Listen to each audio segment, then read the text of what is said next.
ಎಲ್ರಿಗೂ ನಮಸ್ಕಾರ ಪ್ರಿಯ ವೀಕ್ಷಕರೇ, ನನ್ನ ಗುರು ಪರಂಪರೆ ಯೂಟ್ಯೂಬ್ ಚಾನಲ್ಗೆ ಸ್ವಾಗತ. ನಾನು ನಿಮ್ಮ ಕೃಪಾ. ಇವತ್ತಿನ ವಿಷಯ ಏನು ಅಂತಂದರೆ, ಎಷ್ಟೋ ಬಾರಿ ಹಲವಾರು ಜನ ತುಂಬಾ ಹುಷಾರು ತಪ್ತಾ ಇರ್ತಾರೆ. ವೈದ್ಯಕೀಯ ಕ್ಷೇತ್ರದಲ್ಲೂ ಆಗದೇ ಇದ್ದಂಥ ಸಂದರ್ಭದಲ್ಲಿ ನಾವು ನೋಡಬೇಕಾಗುತ್ತೆ ಯಾವ ಕಾರಣಕ್ಕೆ ಅಂತೇಳಿ.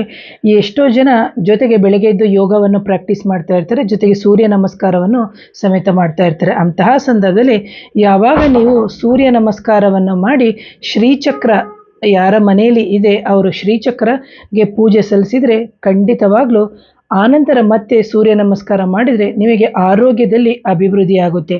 ಇಲ್ಲ ನಮಗೆ ಮೇಡಮ್ ನಾವು ಶ್ರೀಚಕ್ರ ಮನೆಯಲ್ಲಿ ಇಟ್ಕೊಂಡಿಲ್ಲ ಅಂತ ಹೇಳಿದಂತಹ ಸಂದರ್ಭದಲ್ಲಿ ನೀವು ನಿತ್ಯವೂ ಸೂರ್ಯ ನಮಸ್ಕಾರ ಮಾಡಿ ಆನಂತರದಲ್ಲಿ ಶ್ರೀಚಕ್ರ ಇರುವಂತಹ ಒಂದು ದೇವತಾ ಕ್ಷೇತ್ರಗಳಿಗೆ ಹೋಗಿ ಭೇಟಿ ಕೊಡೋದ್ರಿಂದ ಖಂಡಿತವಾಗ್ಲೂ ನಿಮಗೆ ಆರೋಗ್ಯದಲ್ಲಿ ಅಭಿವೃದ್ಧಿ ಉಂಟಾಗುತ್ತೆ ಅಂತ ಹೇಳ್ತೀನಿ ಪ್ರೇಕ್ಷಕರೇ. ಯಾರಾದರೂ ನನ್ನ ಚಾನಲ್ನ ಮೊದಲನೇ ಬಾರಿಗೆ ನೋಡ್ತಿದ್ರೆ ದಯವಿಟ್ಟು ಚಾನಲ್ನ ಸಬ್ಸ್ಕ್ರೈಬ್ ಮಾಡಿ, ಲೈಕ್ ಮಾಡಿ, ಶೇರ್ ಮಾಡಿ, ಕಮೆಂಟ್ ಮಾಡಿ. ಒಂದು ಸೆಕೆಂಡ್. Thank you. ನಮಸ್ತೆ.